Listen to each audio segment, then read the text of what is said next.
നമസ്കാരം. ഹൃദയപൂർവ്വം ലാലേട്ടനും സത്യനന്ദിക്കാടും എത്രയോ വർഷങ്ങൾക്ക് ശേഷം ഒന്നിക്കുന്ന സിനിമ. അഖിൽ സത്യനന്ദിക്കാടിൻ്റെ മകനാണ് ഈ സിനിമ എഴുതിയിരിക്കുന്നത്. നല്ല നല്ല ഗംഭീരമായിട്ടുള്ള റൈറ്റിങ്ങും നല്ല സ്ക്രിപ്റ്റുമാണ് ഈ സിനിമ. അതായത് ടിപ്പിക്കൽ സത്യനന്ദിക്കാടിൻ്റെ പടങ്ങൾ പോലെ തന്നെ ഒരു ഗംഭീര ഫീൽ ഗുഡ് പടം. നമുക്ക് പ്രത്യേകിച്ച് അങ്ങനെ ഒന്നും ഇരുന്നിട്ട് തല പോയി ആലോചിക്കേണ്ട ഒരു അവസ്ഥയൊന്നുമില്ല.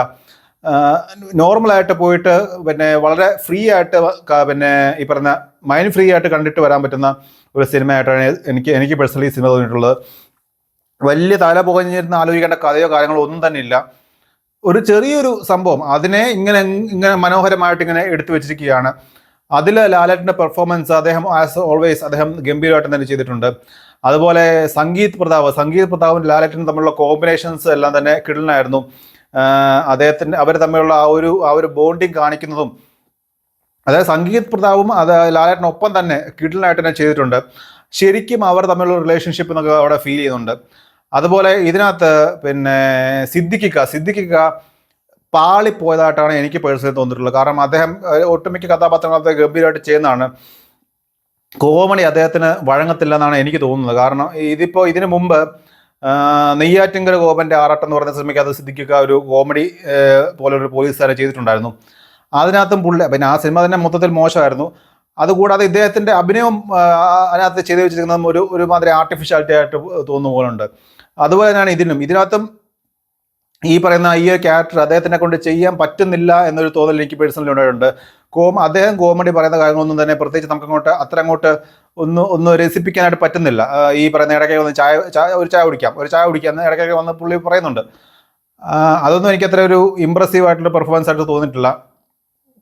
പിന്നെ ഈ പറയുന്ന ഈ കരയുവാണെന്ന് കാണിക്കുന്ന സീനുകളൊക്കെ തന്നെ ഭയങ്കര ആർട്ടിഫിഷ്യൽ ആയിട്ടാണ്. ചില സംഭവങ്ങളിൽ ഡയലോഗ് ഡെലിവറി പോലും ഭയങ്കര ആർട്ടിഫിഷ്യൽ ആയിട്ടാണ് എനിക്ക് പേഴ്സണലി തോന്നിയിട്ടുള്ളത്.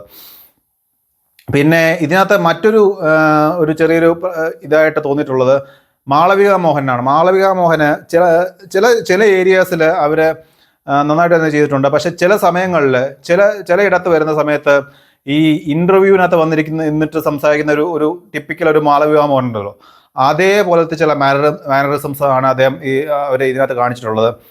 അത് എനിക്ക് തോന്നുന്നില്ല അവരെക്കാട്ടിലും ബെറ്റർ ആയിട്ടൊരു ഓപ്ഷൻ നോക്കാമെന്ന് എനിക്ക് പേഴ്സണലി തോന്നിയിട്ടുണ്ട്.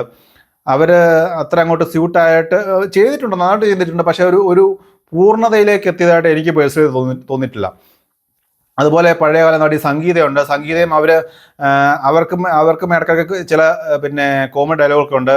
ചിലതൊക്കെ നല്ല രീതിയിൽ തന്നെ വർക്കായിട്ടുണ്ട്. നല്ല തിയേറ്ററിൽ കൂട്ടച്ചിരി ഉള്ളതായിട്ടുള്ള സംഭവങ്ങളൊക്കെ ഉണ്ടായിട്ടുണ്ട്. അവരും അവരുടെ റോള് നന്നായിട്ട് തന്നെ ചെയ്തിട്ട് പോയിട്ടുണ്ട്.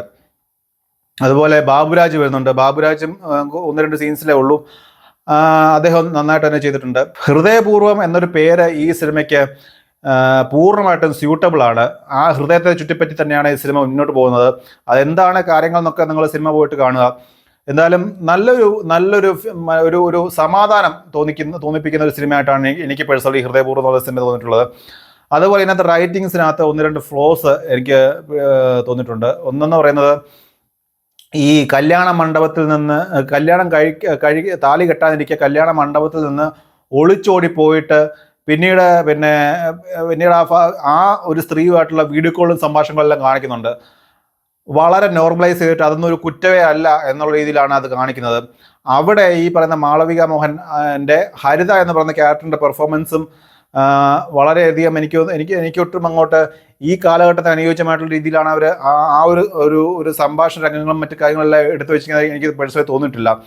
അതൊക്കെ ഒഴിവാക്കാമായിരുന്നു. ആ കോൾ അങ്ങനെ ഇടയ്ക്കിടയ്ക്ക് ഈ പറയുന്ന പഴയ കാമുകി കല്യാണം കഴിക്കുന്ന കല്യാണ മണ്ഡപത്തിൽ നിന്ന് ഒളിച്ചോടിപ്പോയ ആളുടെ ഇടയ്ക്കിടയ്ക്ക് ഈ വീഡിയോ കോൾ ചെയ്യുന്നതൊക്കെ ഒഴിവാക്കാമായിരുന്നു എനിക്ക് തോന്നിയിട്ടുണ്ട്. അതൊന്നും വേണ്ടിയിരുന്നില്ല. അതുപോലെ ലാലു അലക്സിൻ്റെ കഥാപാത്രം, ലാലു അലക്സും അദ്ദേഹം കുറച്ച് സമയമേ ഉള്ളൂ എന്നുണ്ടെങ്കിലും അദ്ദേഹം ഒരു ആർമി ഓഫീസറായിട്ടാണ് വരുന്നത്. അദ്ദേഹം ഗംഭീരമായിട്ട് തന്നെ ചെയ്തിട്ടുണ്ട്. പിന്നെ ക്ലൈമാക്സിലൊക്കെ അദ്ദേഹത്തിൻ്റെ ഒരു ചെറിയ പ്രകടനമൊക്കെ ഒരു ലാലേട്ടനുമായിട്ടുള്ള കോമ്പിനേഷൻ സീനൊക്കെ ഉണ്ട്. അതൊക്കെ തിയേറ്ററിൽ നല്ല ചിരി ഉളവാക്കിയ സംഭവങ്ങളായിരുന്നു. ഞാനും പേഴ്സണലി ആസ്വദിച്ച സീനുകളായിരുന്നു അതൊക്കെ. ലാലു അലക്സും നന്നായിട്ട് ചെയ്തിട്ടുണ്ട്. ഇതിൻ്റെ സിനിമാറ്റോഗ്രാഫിയും മറ്റ് മ്യൂസിക്കിൻ്റെ കാര്യം പറഞ്ഞു കഴിഞ്ഞാൽ, ഈ പാട്ടുകൾ ഒട്ടുമിക്ക സിനിമകൾക്കകത്തും ഈ പാട്ടുകളുടെ പ്ലേസ്മെൻറ്റ് വളരെ മിസ്പ്ലേസ് ആയിട്ടാണ് എനിക്ക് പൊതുവെ തോന്നിയിട്ടുള്ളത്. അതായത് പാട്ടുകൾക്ക് വേണ്ടിയിട്ട് സന്ദർഭം ഉണ്ടാക്കുക, അതിൽ പാട്ടുകൾ പ്ലേസ് ചെയ്യുക. പാട്ടുകൾക്ക് വേണ്ടിയിട്ട് സന്ദർഭം ഉണ്ടാക്കി വെച്ചേക്കുന്ന പോലെയാണ് ഒട്ടുമിക്ക സിനിമകളിനകത്തും എനിക്ക് പാട്ടുകളുടെ പ്ലേസ് വരുന്ന സമയത്ത് തോന്നിയിട്ടുള്ളത്. അങ്ങനെ ഒരു സംഭവം ഇതിനകത്തില്ല. ആ ഒഴുക്കിനനുസരിച്ചുള്ള സിറ്റുവേഷൻസിനനുസരിച്ചുള്ള പാട്ടുകൾ. ആദ്യം ഒരു ഹിന്ദി പാട്ടുണ്ട്, ബാക്കിയെല്ലാം ഈ പറയുന്ന മലയാളം പാട്ടുകളാണ്. അതെല്ലാം തന്നെ ആ ഒരു സിനിമയുടെ അതെങ്ങനെയാണ് പോകുന്നത് ആ മൂഡിനനുസരിച്ച് ഡെഡിക്കേറ്റഡ് ആയിട്ട് ചെയ്തു വെച്ചിരിക്കുന്നതല്ല, ഇൻ്റഗ്രേറ്റഡ് ആയിട്ട് അതിനകത്ത് ഉള്ളതുപോലെ തന്നെ ഒരു ഫീലിംഗ് എനിക്ക് ഉണ്ടായിട്ടുണ്ട്. ആ പാട്ടുകളുടെ പ്ലേസ്മെൻ്റ് എല്ലാം ഗംഭീരമായിരുന്നു. ക്ലൈമാക്സിൽ ചെറിയ ഫൈറ്റ് സീനൊക്കെ ഉണ്ട്. അതൊക്കെ തന്നെ നല്ല രീതിയിൽ തന്നെയാണ് എടുത്ത് വെച്ചിരുന്നത്. പൂർണ്ണമായിട്ട് റിയലിസ്റ്റിക് ഫൈറ്റാണ്. സ്ലോ മോഷനോ കാര്യങ്ങളൊന്നും തന്നെ ഇല്ല. റിയലിസ്റ്റിക് ആയിട്ടുള്ള രീതിയിലുള്ള അദ്ദേഹത്തിൻ്റെ ഫൈറ്റുകളും കാര്യങ്ങളെല്ലാം തന്നെ നല്ല രസമുണ്ടായിരുന്നു കണ്ടിരിക്കാനായിട്ട്. പിന്നെ ഈ സിനിമയ്ക്കകത്ത് പിന്നെ 1-2 ക്യാമിയോസ് ഉണ്ട്. അത് ക്യാമിയോസിൻ്റെ കാര്യം ഞാൻ പറയുന്നില്ല, പക്ഷേ ഒരാളെ പറ്റി പറയാതിരിക്കാൻ വയ്യ. ആന്റണി പെരുമ്പാവൂർ ഈ സിനിമയ്ക്കകത്തുണ്ട്. മറ്റേ എമ്പുരാനകത്തുള്ളത് പോലെയുള്ള ഒരു പ്രകടന മികമുള്ള ഒരു സംഭവങ്ങളൊന്നും ഇതിനകത്തില്ല. അദ്ദേഹം പിന്നെ വലിയതായിട്ട് സംസാരിക്കുന്നുമില്ല, ഇങ്ങനെ വന്നു പോകുന്നുണ്ട്. 2255 എന്നുള്ള ലാൻഡ് ക്രൂസറും ഉണ്ട്, അതും ഇതിനകത്ത് കാണിക്കുന്നുണ്ട്. സിനിമ പൂർണ്ണമായിട്ടും പൂനെയിലാണ് കാണിച്ചിരിക്കുന്നത്. പൂനെ നഗരവും അവിടെ ചുറ്റിപ്പറ്റി നടക്കുന്ന സംഭവങ്ങളുമാണ്. അതെല്ലാം തന്നെ നല്ല ഗംഭീരമായിട്ട് തന്നെ ചെയ്തു വെച്ചിട്ടുണ്ട്. പിന്നെ ഓവറോൾ നമുക്ക് വളരെ നല്ല രീതിയിൽ തന്നെ കണ്ടിരിക്കാൻ പറ്റുന്ന എല്ലാ തരത്തിലുള്ള ഓഡിയൻസിനും, ഇപ്പോൾ ക്ലീൻ യു സർട്ടിഫിക്കറ്റ് ആണല്ലോ കിട്ടിയേക്കുന്നത്, എല്ലാ തരത്തിലുള്ള ഓഡിയൻസിനും, കുട്ടികളായിക്കോട്ടെ, മുതിർന്നവരായിക്കോട്ടെ, കപ്പിൾസ് ആയിക്കോട്ടെ, ആരായിക്കഴിഞ്ഞാലും അവർക്ക് എല്ലാവർക്കും വന്ന് കാണാൻ പറ്റുന്ന നല്ല ഒരു ഗംഭീര ഫീൽ ഗുഡ്, അതായത് അത് സത്യനന്ദിക്കാണ്ട് സിനിമകൾ അറിയാമല്ലോ, അതേപോലെ തന്നെ ഗംഭീരമായിട്ടുള്ള ഫീൽ ഗുഡ് സിനിമയായിട്ടാണ് എനിക്ക് പേഴ്സണലി ഹൃദയപൂർവ്വം എന്നുള്ള സിനിമ തോന്നിയിട്ടുള്ളത്.